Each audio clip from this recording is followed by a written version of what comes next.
Bom dia, pessoal. Felipe aqui. Eu sou mestrando em literatura brasileira pela Universidade Federal de Minas Gerais. E essa é a nossa quinta aula do curso sobre o Problema Nacional na Literatura Brasileira, que está sendo ofertado no âmbito do apoio pedagógico. E essa primeira aula é uma aula introdutória ao Machado de Assis, uma aula em que a gente vai discutir aqui o jovem Machado de Assis. Vocês vão ver que o Machado de Assis que a gente vai discutir aqui não é exatamente um jovem Machado, mas ele é o Machado pré-Brás Cubas, vamos dizer assim, ou seja, para a gente ele é o primeiro Machado, ou aquilo que na escola se chama o Machado de Assis romântico, né? A fase final do Machado de Assis romântico.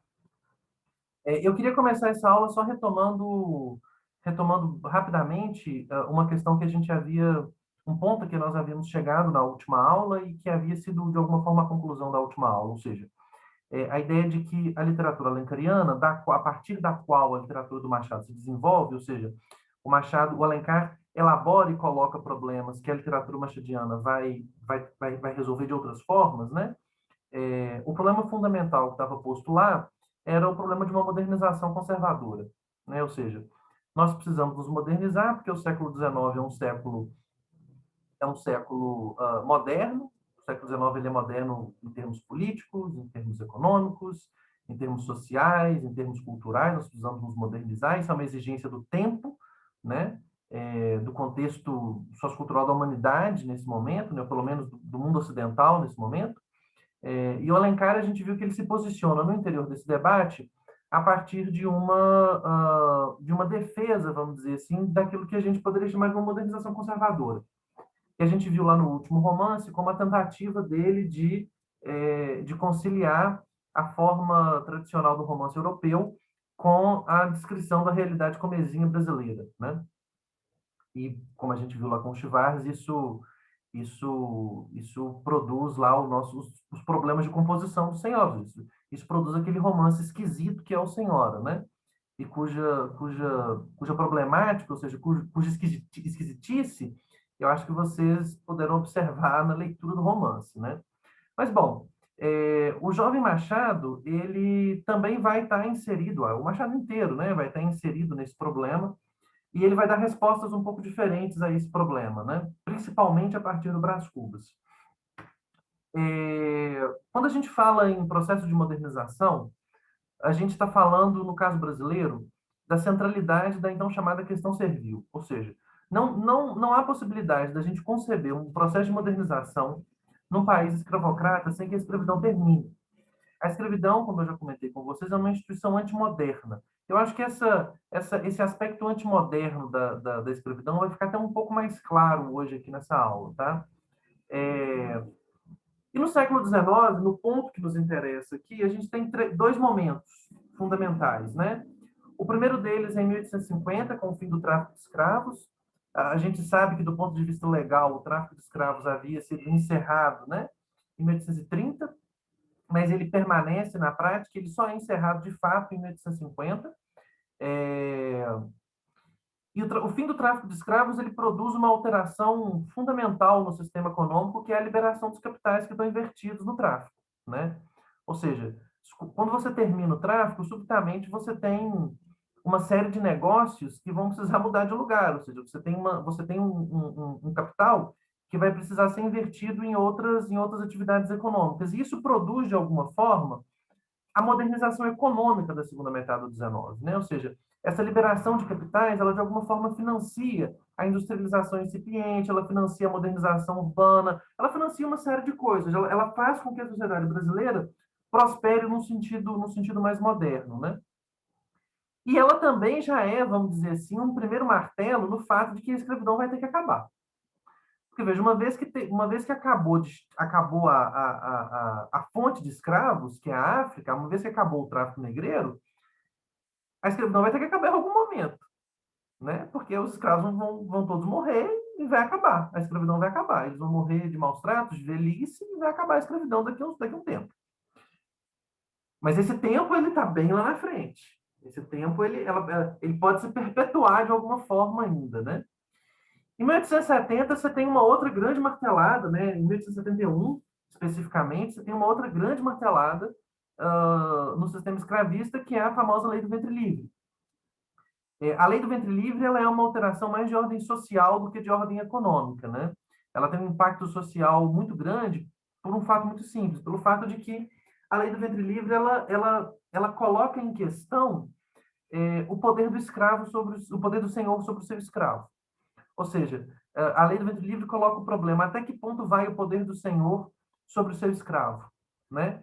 E quando se decide que os escravos, quem nasce de uma escrava vai ser livre, não vai ser mais escravo, né? Isso submete, vamos dizer assim, o poder senhorial à intervenção do Estado. Porque a relação entre senhor e escravo no mundo senhorial e patriarcal, ela não é uma relação que está mediada pelo Estado. É uma relação que está mediada entre um proprietário e sua coisa, ok? Entre um proprietário e sua propriedade. Além disso, ele coloca o problema fundamental, de novo, do futuro da sociedade brasileira, porque, assim como o tráfico de escravos, o ventre livre ele corta, vamos dizer assim, mais uma fonte de novos escravos, ou seja, em algum momento a escravidão vai ter que acabar, né? Assim como pela lei do tráfico de escravos, a lei do ventre livre concorda que a escravidão vai ter que acabar em algum momento, desde que ela termine de forma bem lenta, bem gradual e bem segura, né? Bom, o terceiro momento fundamental do processo, que eu não vou comentar porque não é exatamente o período que eu quero discutir com vocês, mas o terceiro momento é a abolição propriamente dita, né? Que acontece em 1888. Mas, bom, eu trouxe aqui para a gente conversar um pouquinho sobre essa lei do ventre livre. Eu trouxe alguns trechos de um texto que está lá na nossa bibliografia, que é o texto do Charles Rubio, Machado de Assis, historiador. É um texto muito interessante que eu vou destrinchar um pouquinho nessa aula com vocês. Talvez ele volte em algumas aulas também, principalmente na aula sobre Dom Casmurro. Talvez ele volte, mas hoje nós vamos discutir um pouquinho essas ideias do Charles Rubio aqui sobre não só sobre o período, né? Ou seja, não só sobre esse momento em que o Machado de Assis está crescendo como romancista, como também a posição dele em relação ao próprio Machado, né? O Charles Rubio ele apresenta nesse livro hipóteses muito interessantes para ler o Machado de Assis nesse contexto todo, né? Então vamos ler uns trechinhos aqui para essas coisas irem ficando mais concretas, né, para vocês, para que vocês possam compreender melhor essas ideias, né? Não havia escravidão possível sem a vigência da noção de inviolabilidade da vontade senhorial. Ou seja, a vontade do senhor é inviolável dentro da sua propriedade. E eles achavam, eles quem? Os deputados contra a lei, e eles achavam que a lei proposta, em vários de seus dispositivos, destruía esse significado social central ao escravismo brasileiro. Ou seja, a lei vai contra a inviolabilidade da vontade senhorial. Ou seja, ela vai contra o fato de que, na relação entre senhor e escravo, o Estado não entra. E aqui vem um dos pontos mais importantes assim dessa voltou, de como que a lei intervém nisso, que é a questão da alforria compulsória, ou seja, o senhor tem que, em alguns contextos, em alguns casos, ele teria que obrigatoriamente alforriar o escravo, né? Ou seja, o Estado garantiria ao escravo o direito da alforria em determinados casos, né? A detenção do poder exclusivo de alforriar nas mãos dos senhores parecia essencial para garantir a subordinação dos escravos e a gratidão dos libertos. Ou seja, essa detenção do poder exclusivo de alforriar, ela é central para essa sociedade, para essa sociedade senhorial, tanto para o escravo quanto para o liberto que se transforma num agregado, né? Que é aquela sociedade do favor de que o Chivar estava falando na última aula lá. Pois os negros deveriam transitar da escravidão para a liberdade em situação de dependência, né? E aqui vem mais uma vez uma questão fundamental que vai ser discutida nessa lei do ventre livre de 1870, que é a seguinte: ok, nós vamos ter que acabar com a escravidão, mas qual que é a sociedade que nós vamos ter quando acabar a escravidão? Qual que vai ser a nossa estrutura social? É óbvio que a posição alencariana, vamos dizer assim, é a posição de que, ok, tem que acabar, mas se tem que acabar, ela tem que acabar com os negros passando por uma situação de dependência. Por isso que eles são contra a lei, porque eles consideram que a lei, em vários de seus dispositivos, extingue a possibilidade da sobrevivência da sociedade patriarcal e senhorial quando a escravidão acabar, né? Que é o sonho alencariano. Por isso que ele é contra a lei. Por isso que ele é contra a lei, né? O que estava em jogo inteira era uma lógica de dominação de classe, um modo de produzir subordinação social, que é o modo senhorial, ok? A dominação de escravos, mulheres, filhos, dependentes. A ficção da inviolabilidade da vontade senhorial estava no cerne dessa forma de reproduzir desigualdades. E o rompimento brusco e violento, agora ele está citando deputados que estavam lá na época discutindo a lei. O rompimento brusco e violento de tal representação, consubstanciada na instituição da alforria forçada, produzirá estilhaços que não sei onde irão parar. Isso aqui é fala de um deputado que é contra, né? Ou seja, quando a gente romper de forma brusca e violenta, né, essa sociedade patriarcal por meio dessa alforria forçada, que é um dos elementos lá da legislação, onde é que nós vamos parar? Que sociedade é essa que vai surgir daqui? Né? Pode ser que não seja mais uma sociedade senhorial, patriarcal no modelo tradicional que a gente tem no Brasil. Como vimos, os deputados da oposição viam perigo na proposta do governo exatamente porque achavam que ela desmancharia a ficção do poder absoluto dos senhores sobre seus escravos. Exatamente porque ela põe a figura do Estado, ela coloca a perspectiva da libertação pelo filho e tal.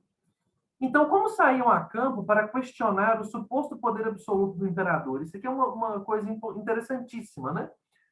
Porque é exatamente nessa década de 1870 que o movimento republicano ganha força, vamos dizer assim, no Brasil, né?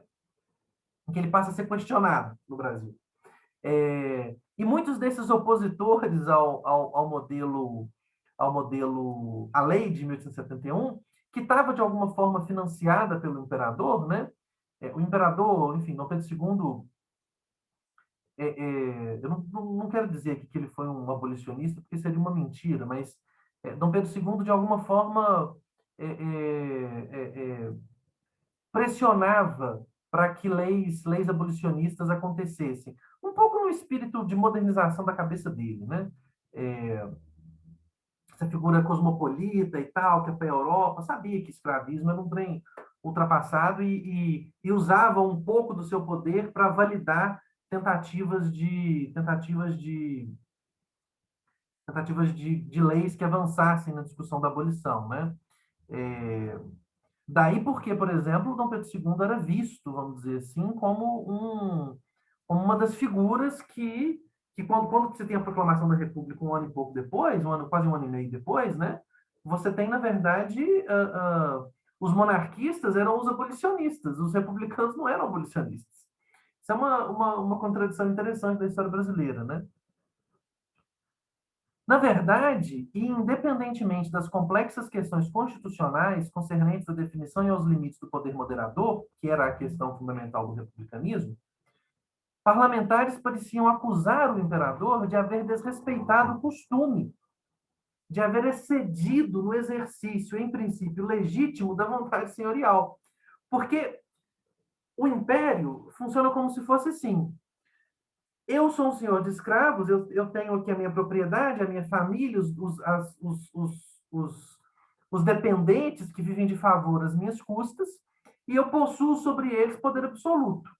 Assim também o imperador, como uma espécie de grande senhor do país, possui poder absoluto sobre seus súditos. Ou seja, o poder absoluto é um princípio legítimo, porque o poder absoluto é o princípio do sistema senhorial e patriarcal.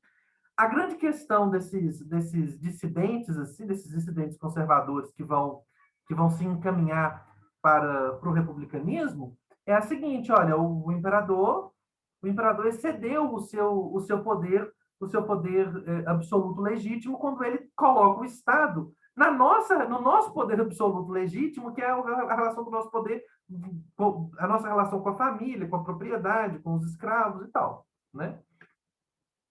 Mais ainda, ao patrocinar a intromissão do Estado nas relações privadas entre senhores e escravos, as relações são privadas, elas não são públicas. Dom Pedro II arriscava a legitimidade de seu domínio sobre os próprios súditos. Se o imperador interpunha o poder público entre senhores e escravos, então não seria o caso de reformular as instituições políticas do país de modo a reforçar a soberania do povo, isto é, dos proprietários de terras e de escravos, contra as prerrogativas da vontade imperial? Bom, está aqui, vamos dizer assim, a origem do republicanismo no Brasil. Né? Está aqui a origem do movimento republicano no Brasil, que sempre teve uma feição profundamente conservadora quando surge lá no 19, né? Enfim, não quero dizer com isso de forma alguma que o Império que Dom Pedro II era progressista. Claro que não, é óbvio que não, né? Mas são as contradições do sistema, né? Ou seja, os republicanos são mais conservadores do que os monarquistas, né? Tanto que as figuras históricas do abolicionismo eram todos monarquistas. Eram todos monarquistas. Joaquim Nabuco, Rebouças, eram todos monarquistas, tá? Em alguns casos, largam a vida política quando o imperador cai, né? Bom, o Machado, então, e aqui é interessante, né? O Machado começa a sua produção de romance exatamente em 72. Ele começa a produzir logo depois da lei, né? Quando ele já está mais ou menos estabilizado na vida, quando ele já é, vamos dizer assim, funcionário público. O Machado de Assis, funcionário público, ele vai lidar com a aplicação dessa lei de forma direta, e ele escreve, então, na década de 70, esses 4 romances iniciais, né? Que são publicados exatamente de 2 em 2 anos e que são romances de juventude e de aprendizado, né? O Machado está nitidamente nesses romances, e se vocês lerem em ordem, isso é uma coisa que eu aconselho muito também, se vocês lerem os romances em ordem, vocês vão ver que o Machado está aprendendo a escrever romance. Vocês vão ver que do Ressurreição para o E.A. Garcia, do ponto de vista técnico, do narrador, da construção dos personagens, do ponto de vista dos recursos técnico-literários que ele tem à sua disposição, e que ele está usando cada vez com mais maestria e com mais consciência, ele tem uma evolução vertiginosa, vertiginosa. E ele cresce de romance a romance. Se você lê o Ressurreição e depois A Mão e a Luva, você percebe nitidamente a evolução do Ressurreição para A Mão e a Luva. Depois, para o Helena, uma evolução gigantesca. Né? A Garcia, mais ainda. Né? Bom, em 1881, você tem a grande virada. Em 1881, o Machado escreve e publica o Memórias Póstumas de Brás Cubas, né? Que é um romance inusitado, vamos dizer assim. É claro que ele obedece a uma lógica, ele não é uma produção fora de contexto, ele obedece a uma lógica específica, vamos dizer assim, a um desenvolvimento da prosa machadiana, mas é um salto qualitativo vertiginoso que o Machado dá de 1878 para 1881, tá? E do Brás Cubas para frente, você tem os grandes romances de maturidade do Machado, né? E romances muito, muito distintos entre si, inclusive. Nós vamos conversar nas próximas aulas sobre o Brás Cubas, o Quincas Borba e o Dom Casmurro. E vocês vão ver que são romances profundamente diferentes, que lidam com uma matéria diferente e que tratam essa matéria de forma diferente, tá? Não é como se ele escreveu o Brás Cubas e depois ficou repetindo. Não, não. E vejam como que do Brás Cubas para o Quincas Borba você tem uma alteração, você tem uma mudança temporal grande, né? Se daqui para cá ele está publicando de 2 em 2 anos, aqui, quando ele já, vamos dizer assim, publicou uma obra-prima universal, ele demora 10 anos para publicar o Quincas Borba. 10 anos, né? Enfim, o Quincas Borba a gente vai ter uma aula específica, um romance elaboradíssimo, né? É um romance de um escritor na plenitude absoluta das suas capacidades literárias, né? Tá bom. Esses primeiros romances, eles são romances românticos convencionais, vamos dizer assim, né? São romances abafados. Se vocês pararem para ler, eu indico muito que vocês leiam, né? Assim, Isso é importante até para dar aula depois no ensino médio, né? Assim, vocês tenham lido esses romances todos. Como eu disse, né, você tem uma evolução gradual da técnica, e do Iaia Garcia para o Brás Cubas, você tem um salto qualitativo muito grande, cuja explicação, em última instância, é o objetivo de toda grande interpretação machadiana, né? Todos os grandes leitores de Machado, vamos dizer assim, que constroem uma teoria sobre a prosa machadiana, no centro, vamos dizer assim, da sua interpretação, sempre está o salto do Iaia Garcia para o Brás Cubas. Por que que isso aconteceu? Eu posso citar aqui para você só três, ou quatro. O Schauhub tem uma também, a gente vai ver do Schauhub daqui a pouco, mas assim, quatro. Uma do Schauhub, que a gente vai ver daqui a pouco, a do Roberto Schwartz, que a gente vai ver também um pouquinho, que é uma explicação histórica, ou seja, uma desilusão do ponto de vista histórico, diferente um pouquinho do Schauhub, a gente vai conversar. Mas você tem, por exemplo, a interpretação da Lúcia Miguel Pereira, né, que oferece uma interpretação clássica, biográfica para o problema, que é o seguinte: o Machado passa por uma crise de meia-idade, né? Eu falei com vocês que aqui o Machado está mais ou menos no campo dos seus 30 anos, né? O Machado nasce, se não me engano, na década de 1840. Ele está aqui no campo dos seus 30 anos, e aqui ele está nos 40, 45, né? Então, a Lúcia Miguel Pereira dá essa explicação. Isso aqui é uma grande crise, uma crise existencial do autor, ela dá uma explicação biográfica, né? É, é, é, e várias outras explicações. A gente poderia, por exemplo, o Hélio de Seixas Guimarães, no livro Os Leitores de Machado de Assis, o Hélio também tem uma teoria sobre o que acontece ali, né? E a teoria dele gira em torno do problema da leitura, como o Machado de Assis entendia o problema da leitura, que não sei o quê. E aqui, informação importante é que durante todo esse processo, Machado é funcionário público, ok? Machado é funcionário público. Machado é um funcionário do Departamento do Estado que está responsável, no Ministério da Agricultura, que está responsável pela aplicação da lei do ventre livre. E ele está, por isso eu estou chamando a atenção para isso, porque o Machado está, vamos dizer assim, nesses primeiros romances inteiros, e em alguma medida também nos posteriores, ele está discutindo esse processo de modernização no Brasil, como que ele se dá, né? E aí o Schauhub, né, faz um trabalho genial nesse livro dele, Machado de Assis Historiador, no último capítulo, que é uma retomada sistemática da posição do Machado de Assis funcionário público. O Schauhub faz aquele trabalho do historiador de ir lá no arquivo e descobrir os documentos do funcionário público Machado de Assis. O Machado de Assis era diretor de uma seção, de um departamento lá do Ministério. E qual que é a posição desse Ministério? Quais são as questões concretas com as quais o Machado teve que se defrontar em relação, vamos dizer assim, a esses problemas da lei do ventre livre, e qual que era a posição dele, que ele colocava lá no trabalho dele, como funcionário público, né? E, bom, a posição machadiana, eu coloquei aqui um pouco como slogan, né? Pela lei contra as prerrogativas senhoriais, né? Ou seja, o Machado funcionário público, o departamento em que do qual ele é diretor, é um departamento que defende, vamos dizer assim, a lei contra as prerrogativas senhoriais. Ou seja, defende a intervenção do direito público no âmbito da escravidão e tirar a escravidão do âmbito do direito privado e levar ela para o direito público. Ele trouxe a citação dele, né, em que ele sistematiza isso. Isso aqui é análise depois de análise de documento, ele está analisando documentos do Machado, né? Todavia, o parecer é um parecer que o departamento do Machado dá lá num contexto específico, né?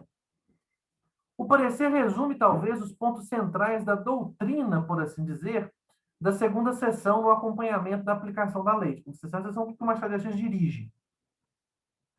Primeiro, não havia argumento a favor da escravidão, que era a instituição contrária ao direito natural.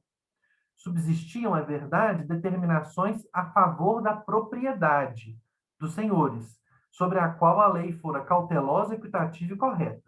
Ou seja, não há defesa de princípio da escravidão. ou seja, a seção da qual o Machado é diretor, de cara coloca, não existe argumento a favor da escravidão. O que existe em contrapartida é argumento a favor do direito à propriedade. E a lei lidou com o direito à propriedade de forma cautelosa, equitativa e correta. Essa consideração pelo direito de propriedade, porém, estava subordinada ao respeito pelo verdadeiro espírito da lei. Ou seja, ok, a lei garante o direito de propriedade do senhor, mas esse direito de propriedade ele tem que estar submetido ao espírito da lei.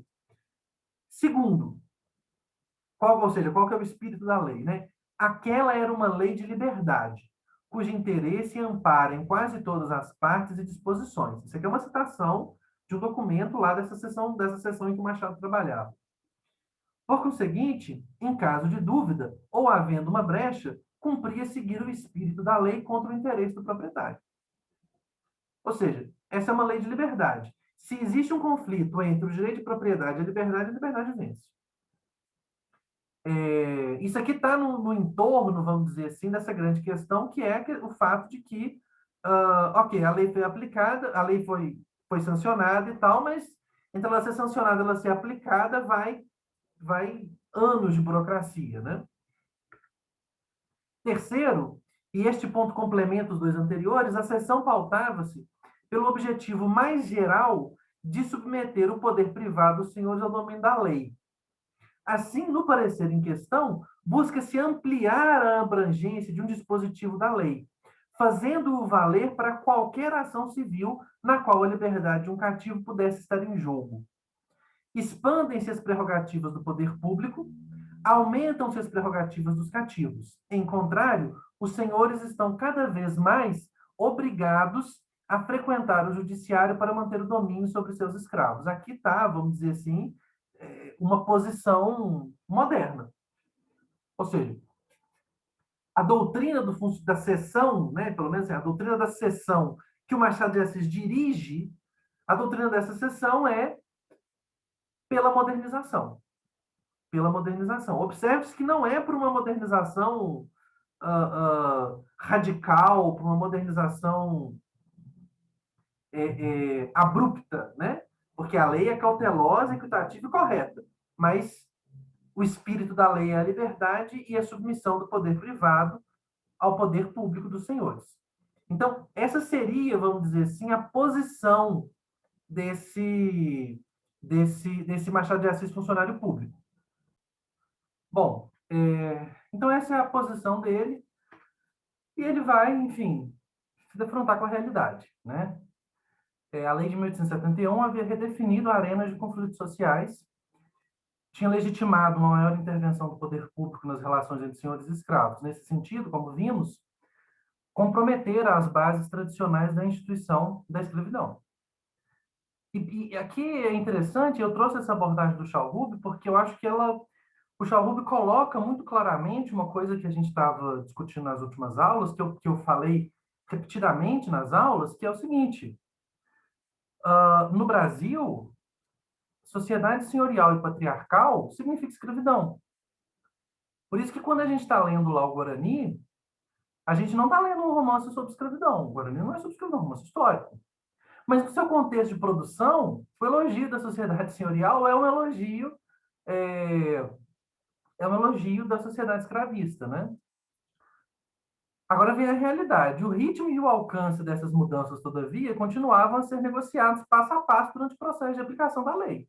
Que é isso com que o Machado está se defrontando. Ou seja, ele está fazendo esse parecer aqui que o Schauhub está comentando, porque na hora que você vai aplicar a lei, o senhor de escravo vai colocando empecilhos para que aquilo aconteça, né? Empecilhos, inclusive, gente, da ordem do cadastro, né? Vocês têm que pensar que, para que uma coisa dessa seja aplicada, você tem que ter um cadastro. Tem que ter um cadastro de senhores e de escravos. Demorou para ser feito, né? Foi lento para que isso acontecesse. A instrução primária dos filhos livres das mulheres escravas e sua relação com os direitos políticos desses indivíduos tornaram esse tema candente na segunda metade da década de 70. e foram resolvidos no início dos anos 80, de maneira a provocar desesperança em alguém como Machado. Em que sentido? Né? Em que sentido? Uh, Veja, uma vez, porque a lei determina que eles são livres, mas eles podem viver, né, trabalhar ali para o Senhor até os 20, 21 anos, se não me engano, 21, 24, até a casa dos 20 e poucos anos. Eles podem trabalhar para os seus senhores. E aí surge uma questão: quem que vai instruir? Os senhores vão ter que fornecer instrução para os escravos, então? E vai haver uma instrução pública universal? Então, o que vai acontecer? Né? E esse problema da instrução pública, né, que é também o problema dos direitos políticos, que é o problema do futuro, que é aquele problema que está posto lá na oposição daquele deputado que o Charup está citando. Ou seja, uma vez que eu libertei esses escravos, uma vez que eu desmontei o sistema senhorial, não só a escravidão, mas desmontei o sistema senhorial, qual que é o estatuto político desse novo cidadão? Porque se ele não é escravo, ele é um cidadão. E qual que é o estatuto político dele? Ele vota? Ele pode votar? Ele pode criar associações? Ele pode fundar um partido político? Ele pode virar senador? Qual que é a vida política desse sujeito, né? Bom, e aí na década de 80, no comecinho de 80, lá em 1881, o problema é resolvido, né? É resolvido como? Com o banimento político dos analfabetos e, por conseguinte, da massa dos descendentes de escravos. Foi consumado em decreto de 9 de janeiro de 81, após outra troca de gabinete e muitas escaramuças políticas que me dispenso de relatar. Ou seja, você tem uma reforma eleitoral, se não me engano, a reforma Sinimbu, que tira os analfabetos do processo político, né? Que restringe os analfabetos do processo político. E isso vai se intensificar na República, por exemplo, né? Quando você pega dados estatísticos sobre participação em eleição, por exemplo, é uma coisa surpreendente. A participação política na República é menor do que no Império. É menor do que no Império. Bom, esse é o argumento do Schauhub. Vamos rever aqui bem rapidamente, né? O argumento do Chivas, lá retomando sobre o Machado, sobre o Alencar, né? Ou seja, a, a, você teria uma dicotomia, né, entre a sociedade do favor, que é essa sociedade senhorial escravista, né? Que seria essa sociedade, essas relações sociais tipicamente brasileiras, fundadas nos espaços abertos no tecido social pelo regime escravista para a entrada dos agregados. E do outro lado, você tem as ideologias modernas. As ideologias modernas não suportam o favor, assim como elas não suportam a escravidão e o sistema senhorial como um todo, né? As relações sociais têm que ser baseadas na lei, elas têm que ser impessoais, né? E elas têm que se opor diametralmente a qualquer forma de arbítrio, né? E sua representação literária é o romance, né? É contra essas ideologias modernas, vamos dizer assim, que os opositores a essa legislação em 71 estão lutando, ok? E que o Alencar tenta, de alguma forma, juntar, né? Lá no seu romance. O argumento do Chivar sobre o Schauhub, ele vai ser um argumento um pouco diferente. Não sei se vocês percebem, mas o argumento do Schauhub, ele é um argumento meio elogioso a um Machado progressista, né? Ou seja, é, esse Machado de Assis funcionário público que a gente viu aqui é um Machado progressista, é um sujeito progressista. O Machado do Chivas, dos primeiros romances, ele é um Machado não tão progressista assim. Eles são argumentos diferentes, eles não são diametralmente opostos, assim, não são argumentos que se excluem totalmente. Nos seus detalhes existem franjas de conexão, né? Que chamam atenção, vamos dizer assim, né, para aspectos distintos de um mesmo processo e que se estrutura de forma distinta nos trabalhos dos dois. Os dois trabalhos são bem diferentes, né? Se vocês pegarem para ler o texto do Schauhub e do Chivas, vocês vão ver que são textos bem diferentes. O Chivas ele desenvolve um argumento mais armado em termos de teoria literária. Ou seja, o Chivas é um crítico literário, o Schauhub é um historiador que está discutindo literatura. Mas, por outro lado, o Schauhub ele é mais capaz de se ater ao detalhe histórico, como a gente viu aqui, esse posicionamento do Machado, do Machado funcionário público, e o Chivas ele vai captar a história nos seus traços mais essenciais, né? O Schauhub ele vai ver mais maleabilidade nas brechas históricas, o que pode o levar a confundir em alguns momentos o acessório com o essencial, ou seja, às vezes esse Machado dele está um pouco progressista demais para o Machado da década de 70, né? Mas são visões um pouco diferentes, mas que têm franjas de contato, de qualquer forma. E aqui o argumento do Chivas, né? Aqui ainda daquele texto sobre, ainda essa citação ainda é daquele texto sobre o Alencar. Para indicar de uma vez a linha do nosso raciocínio, o temário periférico e localista de Alencar, lembram lá, temário periférico e o centro do romance, né? A periferia do romance e o centro do romance, na Aurélia. Aqui está a periferia do romance, no campo do favor, aqui está a Aurélia nas ideologias modernas, e uma coisa não junta com a outra. Virar para o centro do romance machadiano, ou seja, o ponto fundamental do romance machadiano é a sociedade do favor, as relações sociais tipicamente brasileiras. Este deslocamento afeta os motivos europeus, a grandiloquência séria e central da obra alencariana, que não desaparecem, mas tomam tonalidade grotesca, tá? Brás Cubas, a ironia machadiana, né?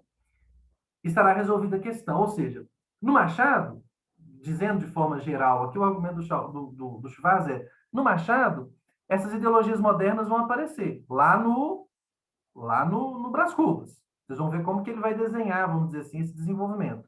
Lá no Brás Cubas, essas ideologias modernas vão aparecer, só que elas vão aparecer ironizadas, elas vão aparecer como grotesco, porque elas vão aparecer como algo que não condiz com a realidade brasileira.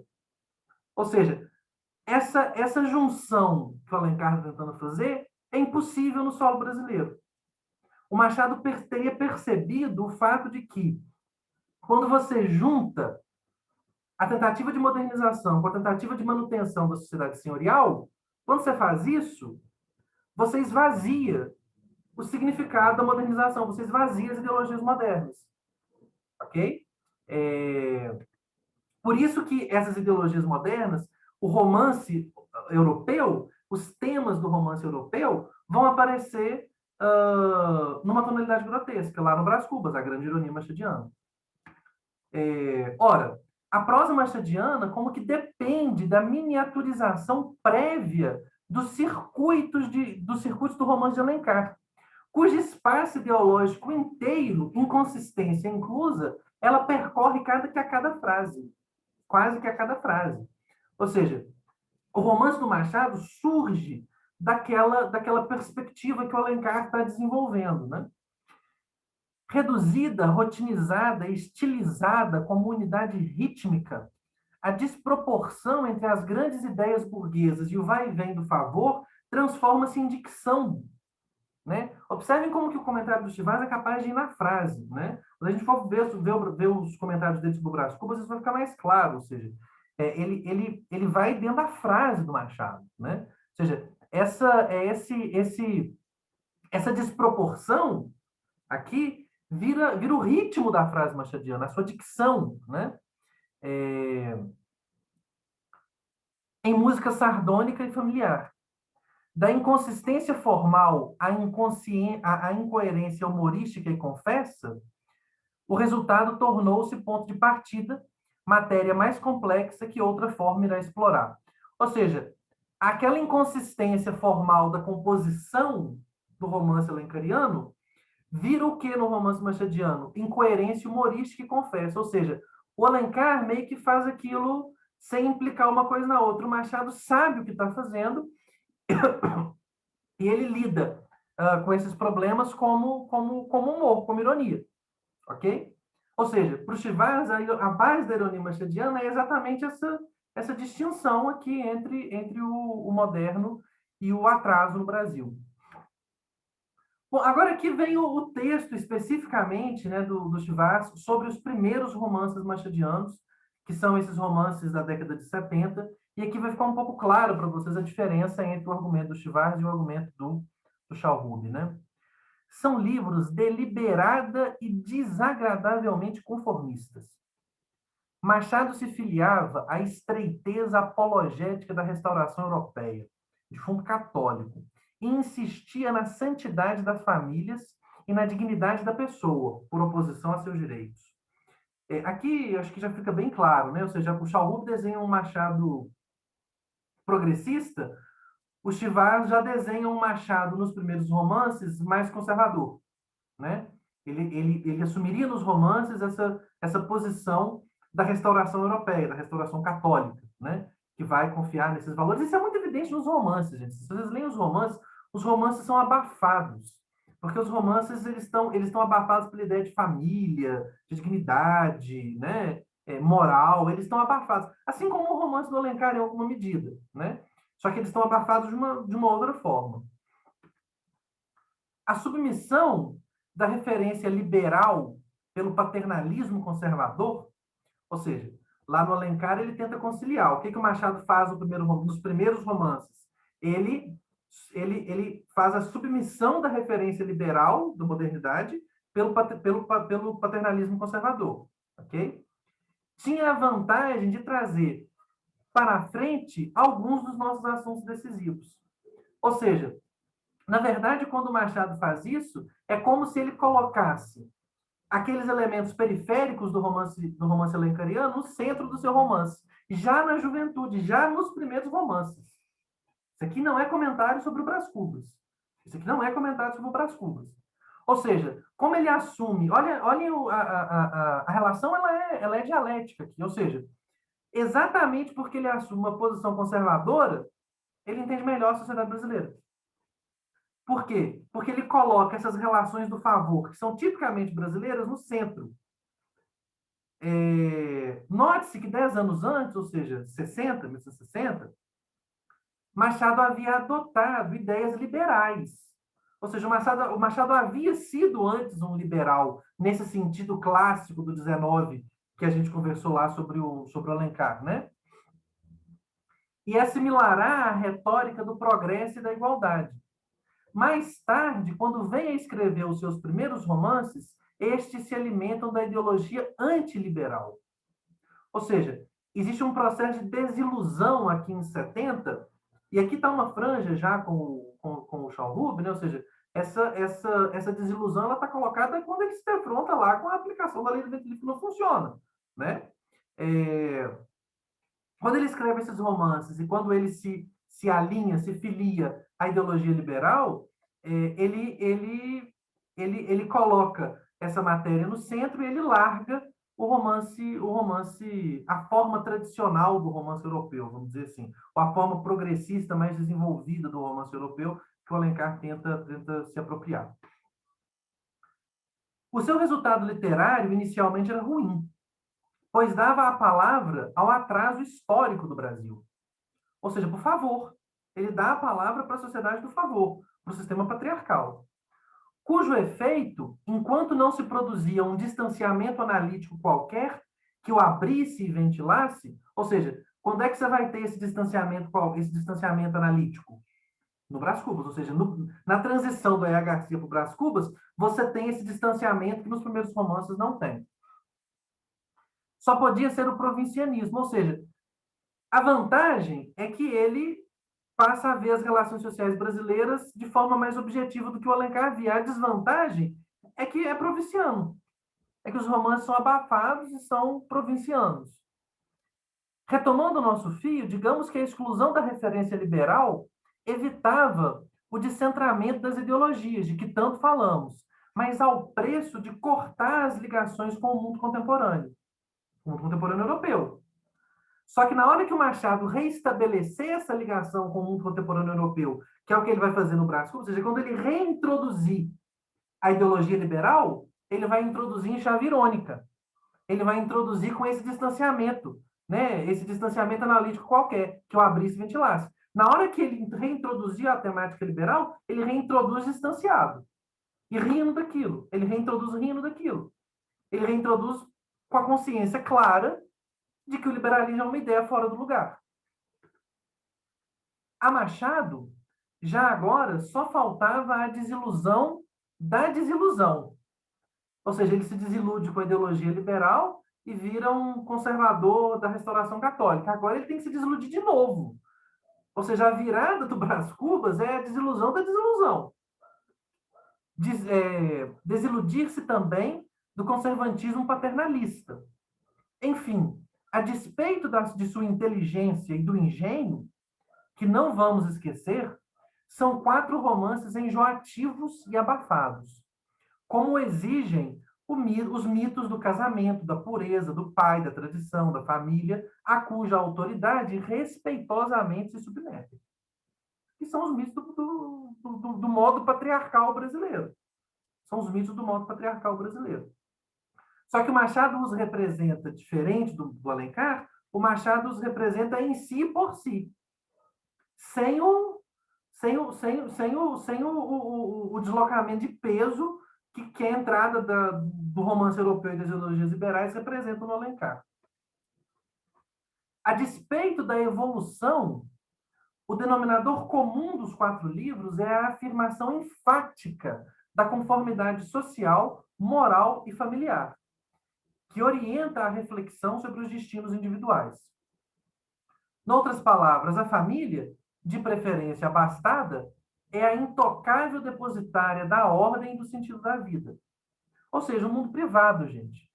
O mundo das relações privadas, que nesse sistema patriarcal não pode sofrer nenhum tipo de intervenção das relações do direito público, do Estado. Em lugar de oposição absoluta de indivíduo e sociedade, da instrumentalização geral e do correspondente radicalismo crítico, estão a comunidade de costumes, de interesses e crenças, o desejo de melhorar e o arranjo. A sociedade do favor. Favor, cooptação, sutilezas da conformidade, da obediência, substituem no miolo do romance o antagonismo próprio à ideologia do individualismo liberal. Ou seja, todos os elementos que no romance europeu, que no pensamento liberal, que no individualismo liberal, todos os elementos que são inconciliáveis, todos esses elementos que são inconciliáveis, aqui nesse romance você dá um jeitinho para que eles se juntem. Cooptação, sutileza da conformidade, da obediência. Afastando-se da tradição forte do realismo, em que se inspirava Alencar, e apoiando-se na literatura francesa recente, de segunda, Machado montava um dispositivo literário mais chegado à nossa realidade. Ou seja, porque ele é capaz de colocar no centro as nossas relações sociais e tentar entendê-las por elas mesmas.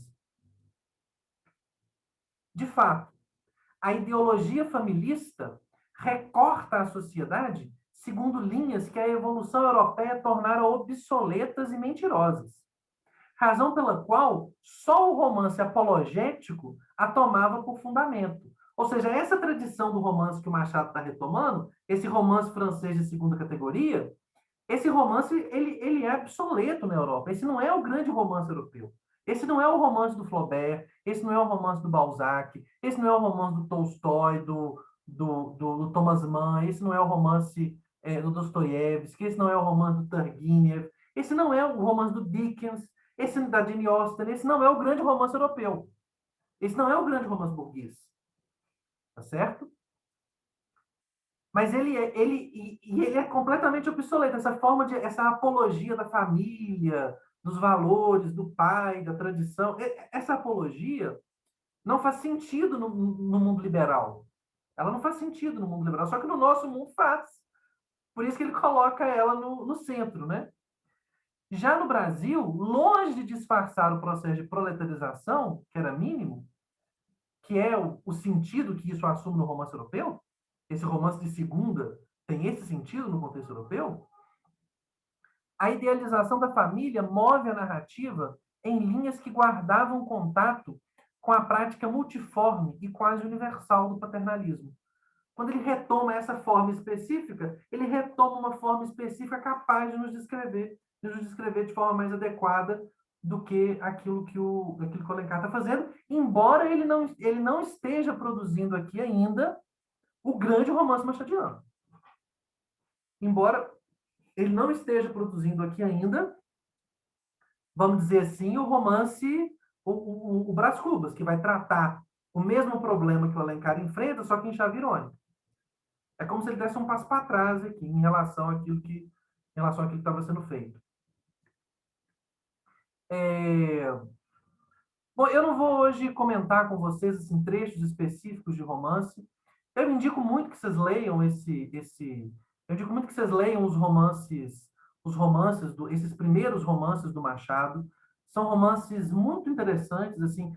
Assim, é isso que o Chivas está falando. Eles são um pouco abafados e tal, mas eles são interessantes, inclusive para vocês pensarem o desenvolvimento desse romance, porque o Machado está crescendo, né? O Yaya Garcia não é a mão e a luva. E a Garcia não é o Helena. Existe uma evolução aqui, né? Que vai culminar quando o Machado dá esse salto. Ou seja, quando ele dá esse salto, ele meio que soluciona o conflito, soluciona a charada, ok? E entender como que ele faz isso, ou seja, entender como que ele vai elaborar isso no Brás Cubas, é a tarefa da nossa próxima aula. Então, nossas próximas 3 aulas vão ser sobre o romance machadiano, uma sobre o Brás Cubas, outra sobre o Quincas Borba e outra sobre o Dom Casmurro. E nessas 3 aulas nós vamos discutir basicamente como que o Machado é capaz de fazer essa representação do Brasil que traz de novo os elementos do romance europeu, porque está aqui a primeira grande diferença, né? Se nesses romances de juventude ele tira a grande tradição do pensamento europeu e do romance europeu, se ele tira o pensamento liberal, se ele tira a modernidade e faz esse romancezinho abafado sobre a sociedade patriarcal brasileira, no Brás Cubas ele traz isso de volta, mas na hora que ele traz isso de volta, ele traz numa chave irônica. Ele traz não acreditando no que ele está trazendo, que é diferente do que o Alencar faz. O Alencar traz acreditando no que ele está fazendo. O Alencar faz acreditando que aquilo tem alguma validade no contexto brasileiro. E é exatamente porque não tem uma validade no contexto brasileiro que ele acaba produzindo esses romances que têm problemas de composição, em que a periferia do romance contradiz o núcleo do romance, em que os conflitos aparecem, mas eles aparecem empobrecidos. Eles aparecem empobrecidos porque a periferia do romance desmonta o aspecto central que está sendo desenvolvido ali. Bom, próxima aula, então, a gente se vê e a gente continua essa conversa sobre o Machado. Até mais, qualquer dúvida, falem aqui nos comentários, tá?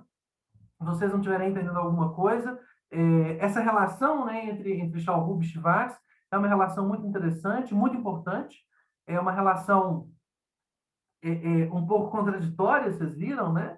Ou seja, o Chalhub vê um Machado muito mais progressista aqui na década de 70 do que o Chivas vai ver. Eu acho que, em parte, porque o Chalhub não está armado com os instrumentos de crítica literária de que o Chivas está armado. Ou seja, em parte pelo fato de que ele não é capaz de construir uma história do desenvolvimento do romance machadiano. Ele constrói de forma magistral uma explicação sobre a relação entre Machado e os problemas históricos. Mas esse Machado dele é um Machado amplo. Ele não consegue perceber os aspectos mais detidos sobre a evolução literária do Machado, por exemplo. Tá certo?